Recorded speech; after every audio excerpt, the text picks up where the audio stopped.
직접 활동도 과거와 좀 달라졌다 이런 말씀이신 것 같은데 예. 사실 우리 사회에 되게 조직적으로 침투한 정황도 이번에 포착이 됐더라고요. 지난주에 기소된 내용을 살펴보니까 뭐 몇 가지 좀 구독자분들한테 얘기를 해드리자면 뭐 내부 댓글팀을 꾸려가지고 유튜브나 SNS에 조직적으로 우리 사회에 뭐 반정부 선동 지령을 내리거나 2021년 한미일 공조 강화 추진 때는 일본 후쿠시마 앞바다에 괴물고기 출현, 방사능에 의한 기형아 출생 이런 괴담을 유포해서 반일 감정을 고조해라 라는 그런 깨알 지령 같은 것도 내리고 그다음 이태원 참사 때는 반정부 투쟁을 지시하는 것처럼 이렇게 국내 상황에 맞춘 지령을 내렸다고 하는데요.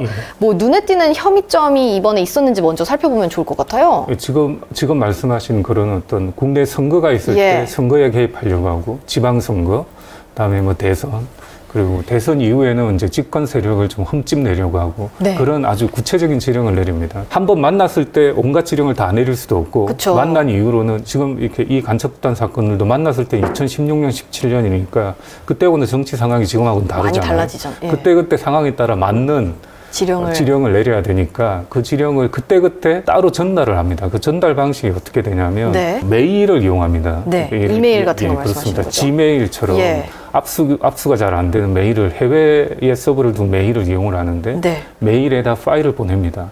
파일을 이제 지령을 써서 보내는데 지령이라고 써서 보내면 누군가 다 알게 되겠죠. 그쵸. 암호화를 해야 될 것 같은데. 맞습니다. 암호화를 해서 보냅니다. 암호화를 파일을 만든 다음에 그걸 암호화를 합니다. 대신에 암호화를 하고 이 암호화를 푸는 걸 복호라고 합니다. 암호를 푸는 걸 복호라고 하는데 암호를 이렇게 풀으라는 암호표, 해독표를 같이 줍니다. 그러면 그 파일을 다운받아가지고 해독표를 통해서 복호화를 하면 지령이 보입니다.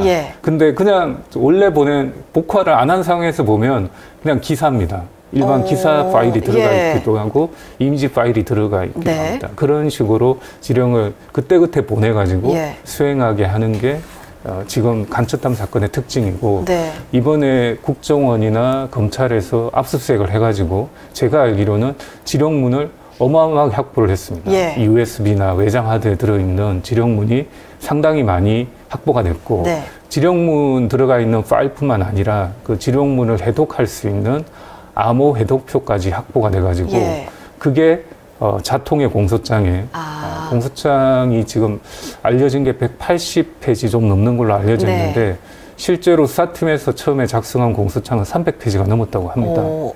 그게 지령문을 이렇게 다 이렇게 붙이다 보니까 300페이지가 분량이 넘었다. 길어질 수밖에 없었네요. 그만큼 지령문이 많았다는 거잖아요. 그렇습니다. 근데 뭐 아까 전에 말씀을 해주셨다시피 스테가노그래피, 뭐 암호를 통해서 통신을 주고받았는데 혹시 그러면 해독이 아직 안 된 지령문 같은 것도 좀 남아있는 건가요? 지금 제가 알기로는 민조청 사건의 지령문 해독에 좀 어려움을 겪었다고 알고 있는데 공안당국 얘기로는 뭔가 해독이 되고 있다라고 지금 설명을 하고 있어서 아마 그 사건도 뭔가 진전이 좀 있을 것 같습니다. 지금 2개 자통과 한겨레는 기소가 됐고 아직 민노총은 수사 중이니까. 예를 들면 그렇습니다. 그러니까 간첩단 사건에 처음 압수수색할 때 핵심은 뭐냐면 지령문이나 충성맹세문을 확보하는 겁니다. 그걸 확보하고 그 지령문을 풀 수 있는 암호 해독 표를 확보하는 건데 압수수색을 하면 그분들이 맨 처음에 이제 뭐냐면 USB를 삼켜라. 삼켜라. 이번에도 마찬가지였습니다. USB를 삼키면 암호 해독표가 없으니까 이게 해독이 안 되면 끝이지 않습니까? 그럼 일반 기사밖에 안 보이니까 그러니까 그렇게 하는 경우가 있고 아예 버리는 경우도 있고 맨 처음에 그거부터 버립니다. 그거부터 해결을 하는 거죠. 그래서 아마 국정원에서는 그 해독하는 팀도 있을 겁니다. 예전 같은 경우에 뭐 모습으로 보낼 때나 난수표로 보낼 때 그러니까 뭐 이렇게 보내니까 그걸 해독하는 사람도 있을 거 아닙니까? 그런 팀이 있는 걸로 알고 있습니다.